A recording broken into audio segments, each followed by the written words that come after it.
Hello fellow cinephiles, Film Guru here. Today I'm continuing on my director retrospective. This time I'm focusing on Guillermo Del Toro.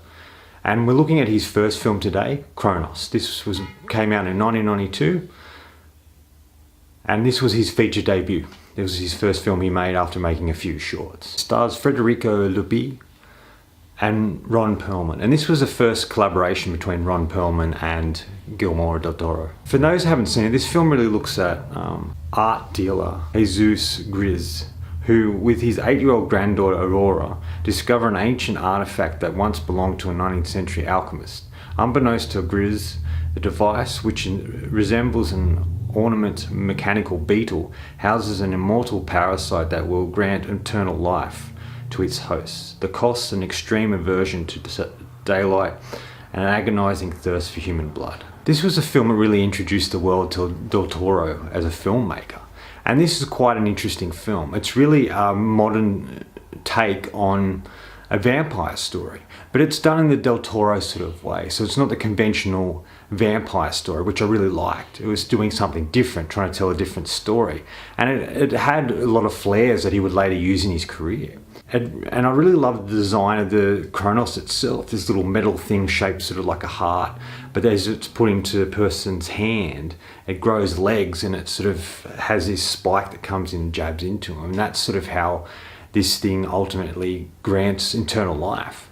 But what's really cool about it is you get to see the internal mechanism. You get to see a bigger version of what's happening inside as this is happening. And you can see this is a little parasite in there and it's absorbing the blood and it's filling this particular tank to keep this ultimate thing going.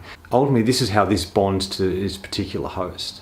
Like most Del Toro films, this focuses on, friendship and family and belonging ultimately. And it really looks at Jesus and his granddaughter Aurora, who's this really cute and quiet little girl who ultimately loves her grandfather and respects him, and she doesn't speak much throughout the film, but she loves her grandfather no matter what, even when he slowly becomes this undead sort of vampire creature. She always tries to protect him and help him no matter what. She has a real love for him, and I really love that. And she's such a cute and interesting character, I think, and adds a lot of humanity and hope and beauty to this film that wouldn't have it otherwise. She sort of kind of reminds me of the character he would later create for Pan's Labyrinth, and I really love that. Federico Lupi is really fantastic here. He sort of starts as an old man, he's got his grey hair and a moustache and he sort of pots around like an old man.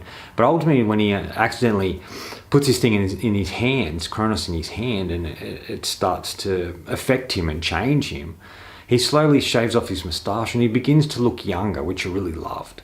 I thought that was an interesting way of showing him as a younger sort of being, and that this particular Cronos thing has had an effect on him in a different way. Within the film, there's also this obsessive old man who has a particular illness and he's craving and he's trying to find this Cronos to save him, to help him live longer. He's been collecting these angels that he believes is where this thing was particularly hidden.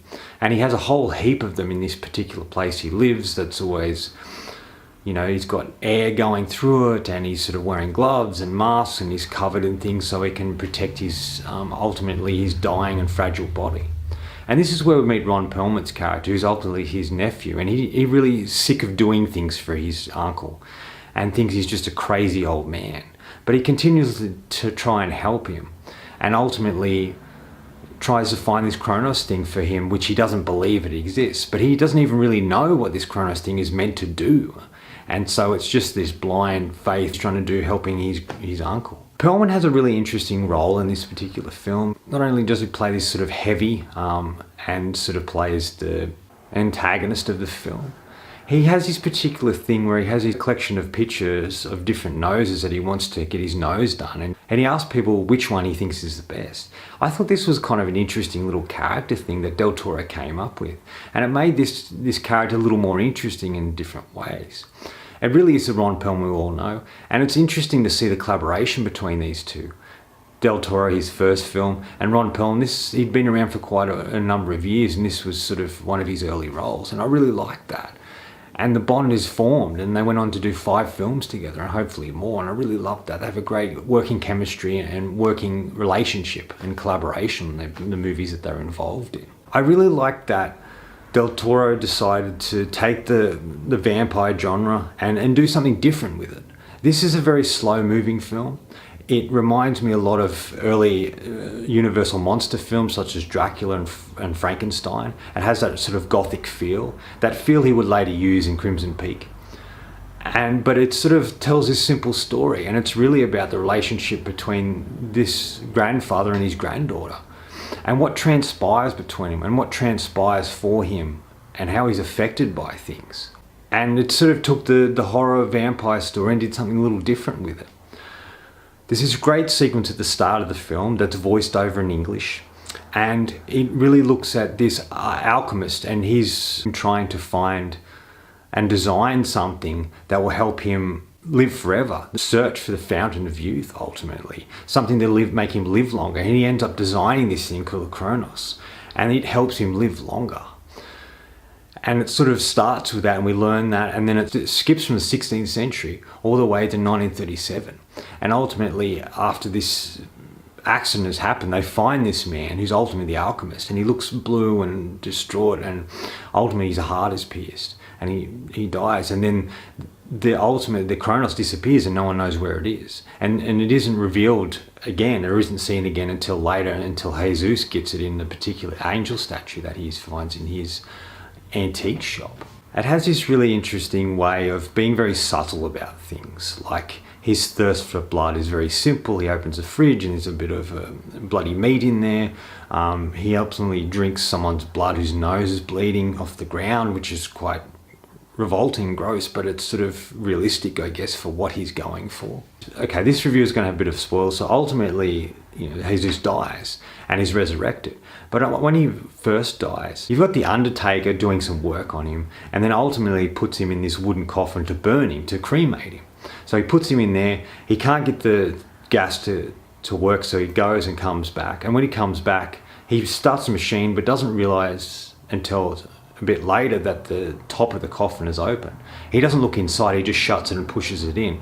But before he does that, we have a real glimpse inside the coffin, and Jesus is gone. And this is the beginning of him being transformed, reborn, and becoming this sort of vampire-esque character. And this is kind of interesting, the way it's done. He ultimately can't stand sunlight, so he has to have this sort of coffin thing, and his granddaughter creates this thing for him, gives him a little doll and a blanket, and she ultimately stands guard. And I really liked that. I thought it was sort of refreshing and interesting what he sort of was doing with the vampire genre that had been done 100 times. This was the first time it done really different, I think, in a lot of ways in the vampire genre. A lot of what he used here, he would use later in the TV show The Strand, in his creation of vampires and how they work. And he has this obsessive old man trying to live forever, and the same as in the Strand show. But we get a sort of an image in the Strand show, we get an image of what Dracula's like, where here it's sort of just this little Cronos device that's used to create the vampiric universe and mythology. I saw an interview with Del Toro, and he was talking about how this film was sort of inspired by the relationship he had with his grandmother, how they loved each other, but it was kind of difficult at times. And he superimposed that into this particular story between the grandfather and his granddaughter, which I really liked. And this script was one that Del Toro had written while he was as his thesis. He had to write 2 thesis scripts, and he'd written this one and Devil's Backbone when he's still at film school. And this is the one he ultimately ended up making as his first, and would make Devil's Backbone a bit later down the track. But this was a film that originally was going to be made in America, and he couldn't get the funding for it. So he made it in his native tongue, in his Spanish language, in Mexico. And ultimately, there is a bit of English through it, but it's mostly subtitled. You see some behind the footage in the special features, and he looks so young. He doesn't have his beard or his glasses, but you can tell it's the Del Toro we know. And he was a storyboard artist, so which explains a lot of his creation, a lot of his creature designs, and the Cronos device itself. And just the stories he wanted to tell. This is such a refreshing and interesting film. And ultimately being his first film, you can see things he would use later in his career in other films, and craft the worlds and creatures and creations that he wanted to do down the track. I think anyone who's a fan of Del Toro will get a lot out of this. There's a lot in it. It's a fun and interesting story. It's very simple. It takes its time to tell its story. It's very subtle about the way it goes about its vampire mythology. And it's really a human drama with horror attached to it. Much like what he would do with Crimson Peak, in that it's a human sort of romantic gothic thriller film with ghosts in it, not a ghost film. And this is the archetype of that. But I think this is his first film. What an accomplishment he's able to do here. And I think he's such a brilliant and fascinating and original and refreshing director out there that I want to see many more of his movies. I feel this film was really trying to say that we need to accept the things that have happened to us. We need to rectify the relationships that are broken and sort of not judge people that we love and not trying to control them. Just accept them as who they are and try and help them no matter what. And that's sort of what the theme I feel is in this film. Anyway, that's all from me today. Thanks for watching. I hope you enjoyed this video and are enjoying the director retrospective series. And if you are, please subscribe down the bottom. Follow me on Facebook and Twitter. Otherwise, until next time, enjoy the movies.